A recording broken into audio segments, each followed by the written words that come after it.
Hello and welcome to the GZERO World Podcast. This is where you'll find extended versions of my conversations on public television. I'm Ian Bremmer, and today, as a fragile ceasefire between Israel and Hamas holds, we're talking about Gaza's future.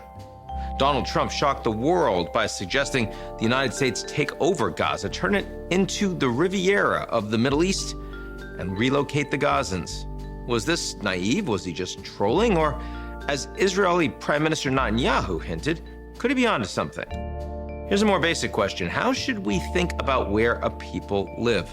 For millennia, land has shaped identity. And by the end of the Second World War, 2/3 of Europe's Jews had been murdered. Millions more uprooted from their homes. Israel's founders sought to create a nation that could not only serve as a refuge, but put Jewish identity literally on the map. Palestinians, too, have a history of displacement. The 1948 Israel-Arab War forced 750,000 Palestinians, 80% of their population, to flee their homes, tripling Gaza's population. Today, Trump has one answer for where displaced Gazans should go. The thousands who marched up the Gaza Strip to return to their leveled neighborhoods, they have another. So who gets to decide? Joining me is someone with a direct stake in that answer, Palestinian Ambassador to the United Nations, Riyad Mansour. I spoke with Mansour on Monday, February 10th, and events have continued to rapidly unfold since. Let's get to it.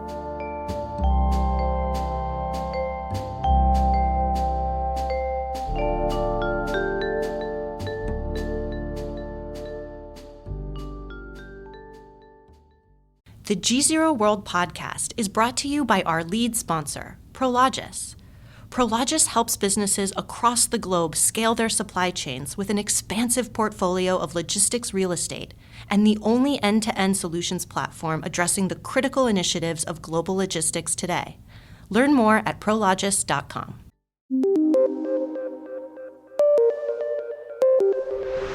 Ambassador Riyad Mansour, it's nice to have you back on the show. Thank you very much for having me. There's a lot to talk about, of course. Most recently, some good news is that after a lot of announcements and a lot of disappointment, there is actually a ceasefire holding, it seems, between Israel and Hamas in Gaza. How significant is that move? It is very significant because the international community and the Palestinian people and their leadership have been trying for 15 months to put an end to the fighting in Gaza, to save lives, and to implement all other provisions of the agreement.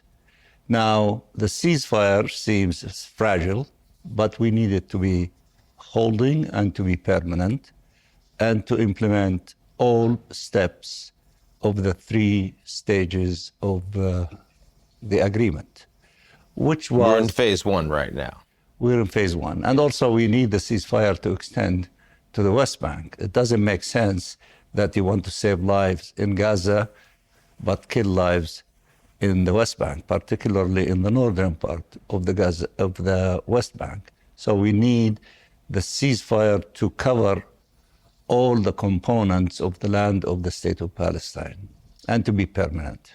Now, the components of the initial agreement here, we have hostages that are being released by Hamas. We have prisoners that are being released by the state of Israel. We have humanitarian aid that is coming into Gaza at a much more significant clip than it had been. From your perspective, again, I know there have been hiccups as you've described them, but would you say that all pieces of that agreement are generally being implemented right now? In the first stage, there are 3 important steps. Ceasefire is one of them, and to hold, and also the exchange of hostages and prisoners, and it is taking place, although sometimes, there's delays for a few hours or longer in meeting the details of that agreement and the exchange of hostages and prisoners. Then we have the element of having humanitarian assistance to scale, a minimum of 600 trucks a day, truckloads a day, including 50 truckloads of fuel, to be able to run the generators for the hospitals, for cleaning the water, and for other essentials of life. Now that, during the first week and a half, we've seen large number of truckloads entering the Gaza and distributing, the humanitarian assistance. The number of truckloads now is dwindling down for several reasons.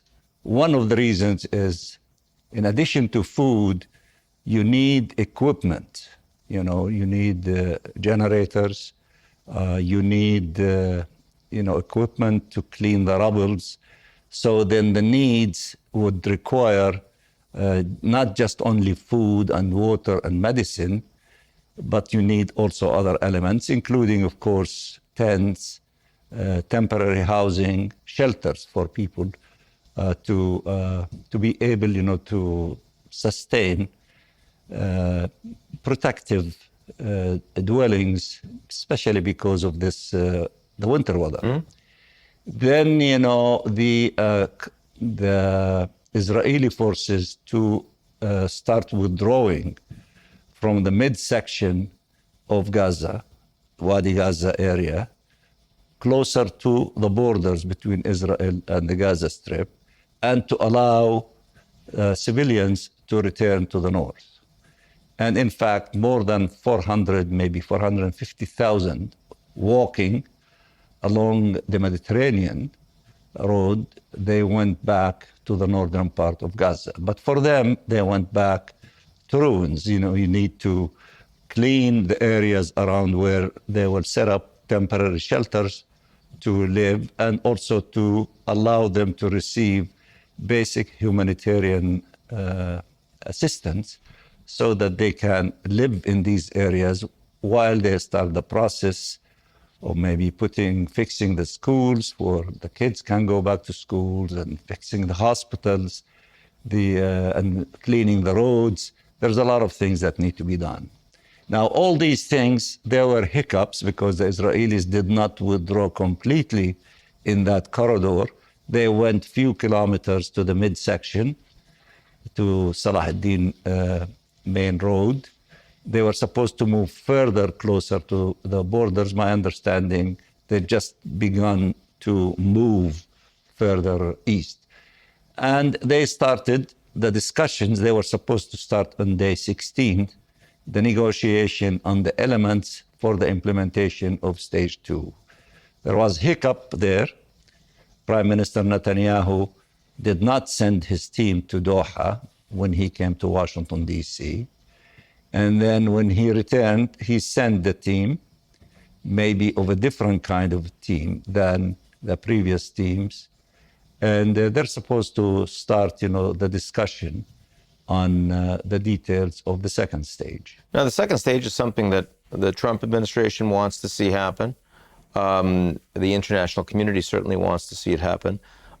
Do you believe the preconditions exist right now, both on the Israeli side and on Hamas, to make the second stage a reality? Because, we hear lots of reasons why fighting might restart.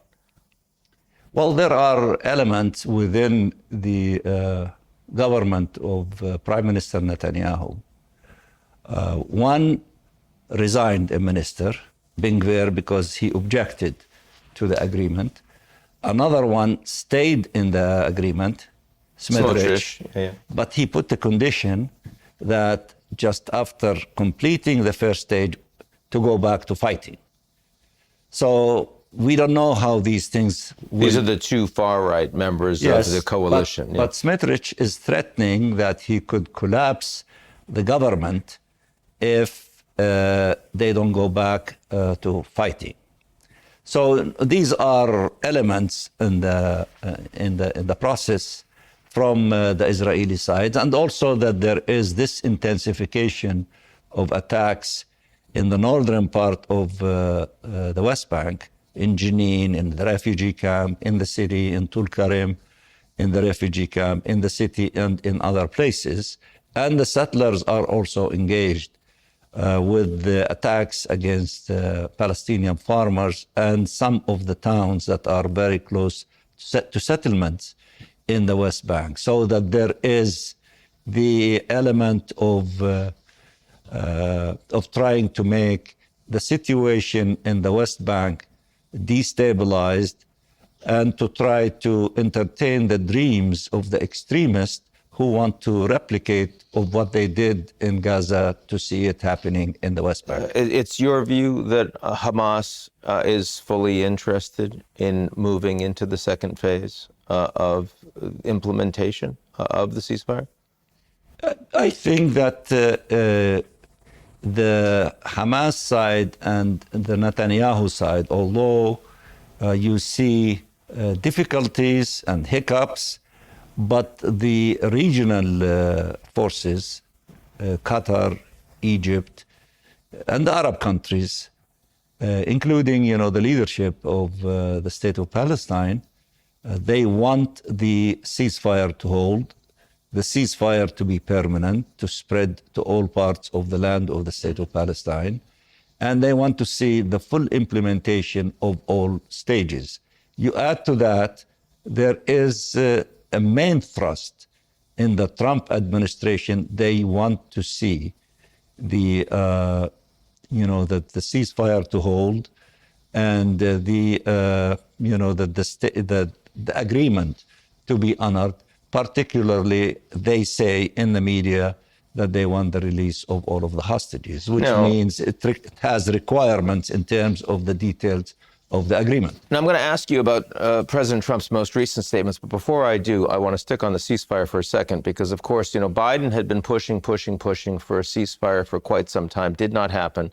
Trump becomes president. Suddenly, we do get one. He certainly seems to be more willing to use his personal leverage against both the Israelis and the Palestinians to make a ceasefire happen. Is that a fair characterization? Does he have more influence over the Israeli prime minister? Does he have more influence over Hamas because of his strong will on these issues?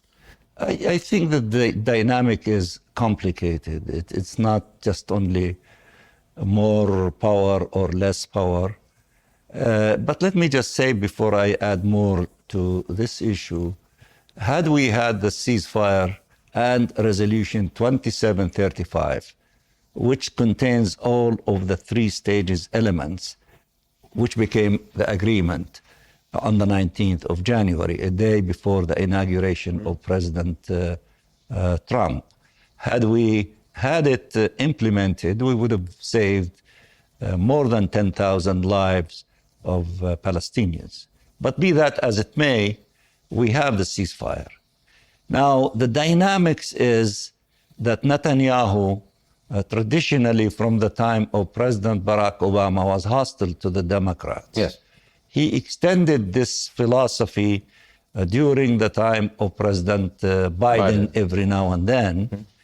And, he wanted to have, and he was closer. Even though Biden was clearly a very strong supporter of Israel. Of course. But, I'm just telling you the dynamics from the perspective of Prime Minister Netanyahu and other extremists in his government, that they liked the Republicans more. And they wanted, to appear that they are synchronizing some of their positions with President Trump. And President Trump in the campaign, he said, had I been, the president before, that this war would not have taken place. And I will have the fighting stopping before I take over. And in fact, the agreement was announced on the 19th, a day before his inauguration.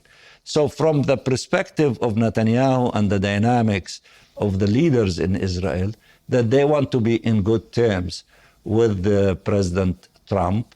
And often they used to say, if you remember months before that, that they claimed that they accomplished all of their military objectives. So there is no sense in continuing the war.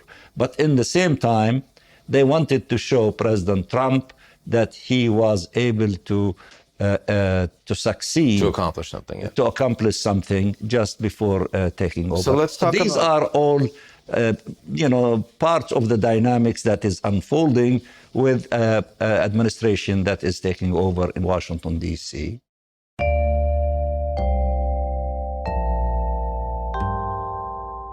You're listening to the GZERO World with Ian Bremmer podcast, your weekly geopolitical deep dive into the world's biggest news stories, featuring in-depth conversations with global leaders and newsmakers. To get more of GZERO's insights on global politics every morning, sign up for our free newsletter, GZERO Daily, at gzeromedia.com.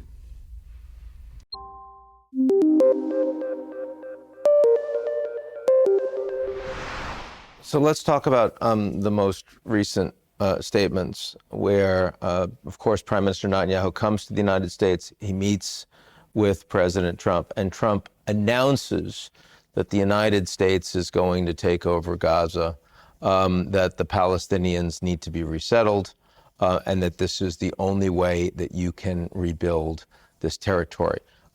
It is not a policy that has been supported by America's allies in the region other than Israel. The Egyptians, the Jordanians, the Saudis, the Qataris, the Emiratis have all come out and said, we don't support this. Were you surprised to hear that policy from Trump? I think that a lot of people were surprised because also it violates the provisions of the agreement that was The ceasefire agreement. Yes, because in one... That's not the third phase, exactly, yeah. Not even the third phase, but in the first phase, also that there was supposed to allow people to return to the north and to provide them with shelters.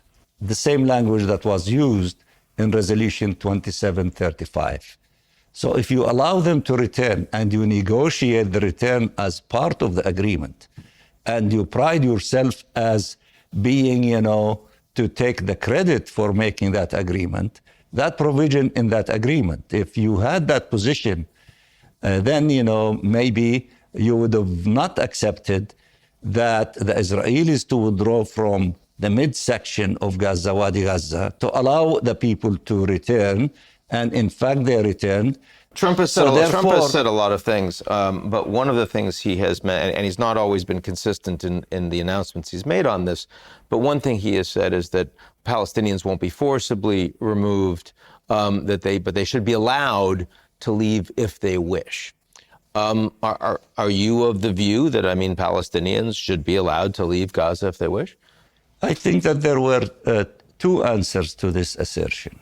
One, the 450,000 who walked up to the north, yeah, old and young, including in some cases very old, that they were carried by their grandchildren in their shoulders to take them back, knowing that they are going back to ruins. Then their choice is to go back to the areas where they lived for a long period of time. And this is something that maybe some people might not fully understand about the connection between the Palestinians and the land of Palestine. We have very, very strong attachment to the land, whether it is you have a palace on it or whether it is destroyed. And we are resilient that we have the capability of rebuilding, fixing, and so on and so forth. So that's in terms of the Palestinian people, the hundreds of thousands, they made that choice. But if that's right, but there are 2.2 million people in Gaza. So of those that might want to leave, and surely there are some that want to leave, should they be allowed to? But to see also that to say that you'd like to leave, yes, those who had some money, they were able to pay to agencies during the course of the 15 months. And they left and went to Egypt, okay? But those who do not have money, then there is the complications. Egypt or Jordan or any country, you cannot just simply say that choose the country where you want to go and the countries would facilitate to you where to go. And what is really bizarre about this kind of logic, which of course the position of Jordan, Saudi Arabia, Jordan, and Egypt, just to name a few, and the state of Palestine, they are opposing, displacement and forced displacement, even if you even if you cover it with some sugar to make it attractive. If you want to freely to leave, you can leave. You are creating problems for countries, especially these countries that you are specifying that you want to send them to them. And what is really bizarre about this thing, you are loading planes and sending illegal immigrants to El Salvador and to Colombia and to other countries, and you are saying they are security threat to the United States. Shouldn't you be also concerned about security threat for Egypt, Jordan, and Saudi Arabia? They are, of course. There are no Palestinians going to El Salvador, so you were talking about it's a different issue. But we are willing to go back to Israel. I understand Send that. us back to the places where we were, became, refugees in the first place. My question here is that I assume that, as you said, there are some that were able to pay their way to get into Egypt. There are others that have not. They've had no ability to go. I'm not suggesting that you like the policy. I'm simply suggesting that I could understand why Palestinians who would want to leave Gaza, given that Gaza is a war zone, that Gaza has been destroyed over the course of the last 15 months. Those who left, they have the right to return. They did not leave. I understand that to abandon it. And certainly during the war in Syria, many countries across the region and more broadly welcomed large numbers of Syrian refugees, and yet it appears that that same logic does not apply to the Palestinians, that there doesn't seem to be a lot of money meets your mouth when you ask the countries in the region what they're actually willing to do. But you see, there are several things that you are omitting in this picture. First of all, we have to honor and respect the wishes of the Palestinian people. Mm-hmm. If the Palestinian people are lining up and saying, find us a place to go, then you can deal with that. Secondly, President Trump, he's saying that, I want to control Gaza. It is going to be mine, and I'm going to build things in it, and there is no guarantee that anyone will come back. You have to look at the whole package, okay? If Palestinians who are so much attached to their land, they need to be in temporary places until we rebuild the areas where they're there, fine. We have many places in Gaza where we can have temporary shelters. In fact, in the plan of Prime Minister Mohammed Mustafa, he is seeking to have 200,000 of prefabricated, temporary housing, where we can have an area in Gaza. Mm-hmm. So where people can live there instead of tents, as in the Mawasi, where the Israelis send them to the south, a very miserable, disgusting, area, but there were, hundreds of thousands of tents for people to be there temporary until Israel told them, that you can return. And in fact, that they returned to the north, and we know what the situation looks like. So there are plans. These are practical plans. Egypt has its own problems. They don't want to have the problem of 1 million or 1.5 million Palestinians in the Sinai, nor any other country. And the wishes of the Palestinian people, they want to be in their countries. In fact, the dream of many generations, the old ones and their offsprings, that they dream of returning to the areas where they were expelled from when Israel became Israel in 1948. Do you think that Gaza is going to be taken away? I saw a poll recently that 80% of Israelis, it's in the Jerusalem Post, so center newspaper, politically, said that they thought that all Palestinians should be removed from Gaza. President Trump, certainly, who is by far the most important ally, the strongest ally of Israel in the world, seems to be supporting that policy. Do you believe that that is the intention? This policy is rooted in this idea that is causing the perpetuation of this conflict. That idea is between the sea and the river. only Jews have the right to self-determination, which means from the Balfour Declaration time, even the Palestinians were not referred to. It's a Jewish homeland in Palestine and civil and religious rights for others. They did not even say that we existed as Palestinian people. So therefore, to expel from Gaza, to be followed by expulsion from the West Bank and East Jerusalem, then therefore you accomplish the dream that the Zionist movement has been working for all along, that the Jews are people without land and Palestine is a land without people. So that's all these assumptions. And all these fears are in the DNA of the Palestinian people. So they will not leave, even destroyed Gaza, because they want to keep holding into Palestine and what it means to all of us, the Palestinian people. And you think that is true of the majority of the Palestinian people that are living in Gaza right now? Yes. Yes. So, but again, my question is not whether you think it's just. My question, I quite understand that you don't agree with the policy. I'm asking, do you think that's the intention? Do you think that's what the Israelis are trying to do? Do you think that's what Trump is trying to accomplish? No, I'm telling you that they legislated in the Knesset. In the year 2018, they legislated in the Knesset a piece of legislation by 99 votes out of the 120 that only Jews between the river and the sea have the right, to self-determination. But the United States has supported a two-state solution until very recently. And now President Trump appears to now be saying that the time for a two-state solution has passed. The Abraham Accords were enshrined in the idea that the Palestinians would get a state. That was part of the assumption. The Saudis have said many times that they are prepared to join if that state is made manifest. That is true. That no longer appears to be the position of the United States. That is true. When President Trump was asked the question about the two-state solution, he did not say yes, he did not say no. He said he's interested in peace. So we don't know exactly what he has in mind. So we have to wait and see what his pronouncement will be. But for the Palestinian people, for the international community, including the United States until the departing administration of President Biden, that there is a global consensus on the two-state solution.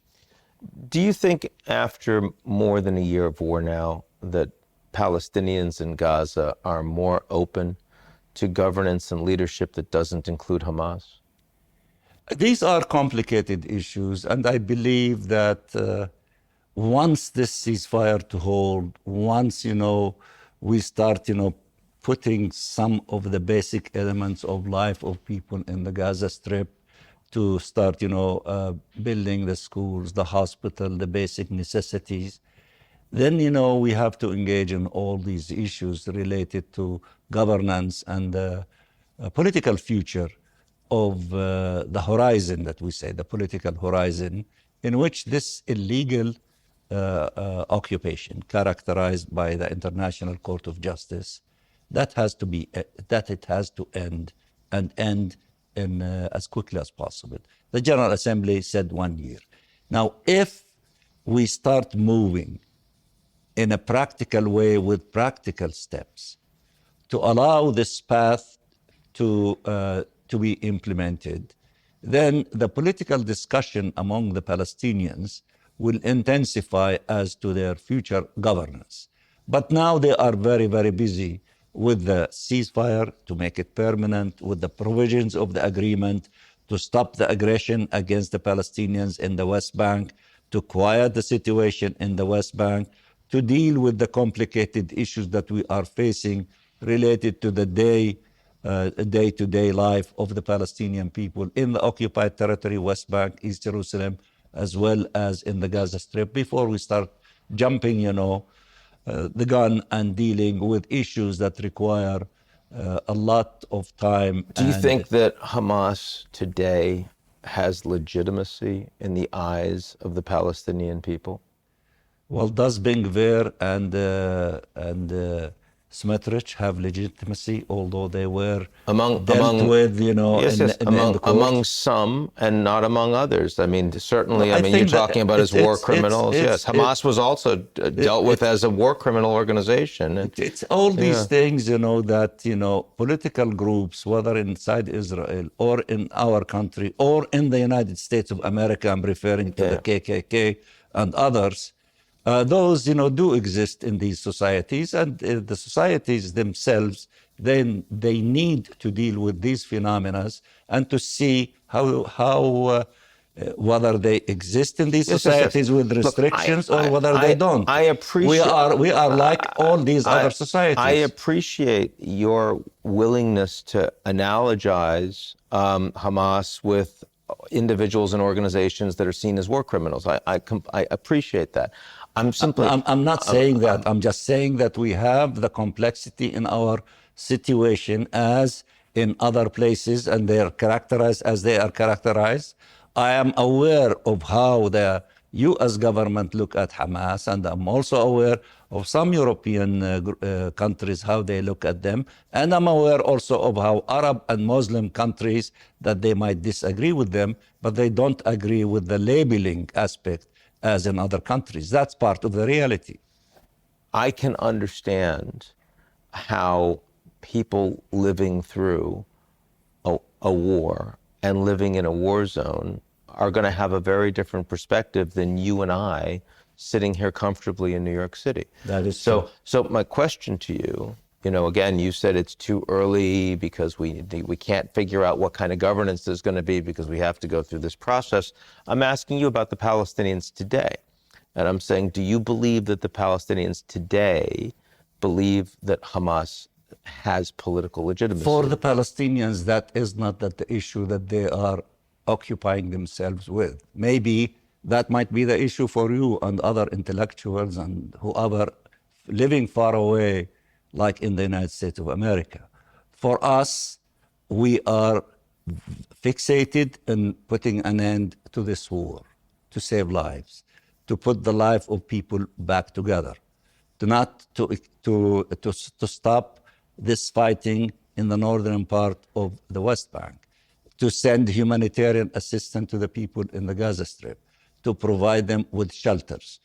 And also, we are fully convinced that we need to have a political horizon. We need not to go back to the situation that existed on October 6th. We need to find ways that the global consensus on the two-state solution is what will open the door for peace. Do you think we need to open the door for peace? Do you think we are closer, practically speaking, today to a two-state solution than we were on October 6th? I don't know, but often in our culture we say it gets so dark early in the morning before we see the sunlight. And I hope that that would be the case in our situation. One other question, interesting question. So China quickly condemned Trump not to use Gaza as a bargaining chip. I'm wondering to what extent you welcome Chinese investment and Chinese support for the creation of a Palestinian state. Well, we have good relationship with China, and they are partners with us to help us to build a future Palestinian state once we put an end to this illegal occupation and start the process of building all components of a free, independent state of Palestine. If the U.S. no longer supports a two-state solution, is China a viable alternative to lead that process? It's not only China. In fact, we are working now in the details with many countries, including the co-chairs, France and Saudi Arabia, to convene an international conference in June at the United Nations for the implementation of the two-state solution. And in that process, we are looking at a number of countries and roundtables and preparations for countries who are ready and willing to participate in the help to having the two-state solution to become a reality in all fields, economical field, in all aspects of what it requires to really allow this state of Palestine to become viable and to become closer to the dreams of the Palestinian people. And there are dozens of countries who are ready and willing to participate in that process. It's not only the United States, although we'd love to see the United States playing a role and participating in that conference and contributing to the process of allowing the two-state solution to become a reality. One of them exists, the other one is under occupation. We need to put an end to this occupation in order to allow the other one to flourish to the potential of the capability of the Palestinian people. Riyad Mansour, thank you very much, sir. You're very welcome. That's it for today's edition of the GZERO World Podcast. Do you like what you heard? Of course you do. Why not make it official? Why don't you rate and review GZERO World? 5 stars, only 5 stars, otherwise don't do it. On Apple, Spotify, or wherever you get your podcasts. Tell your friends.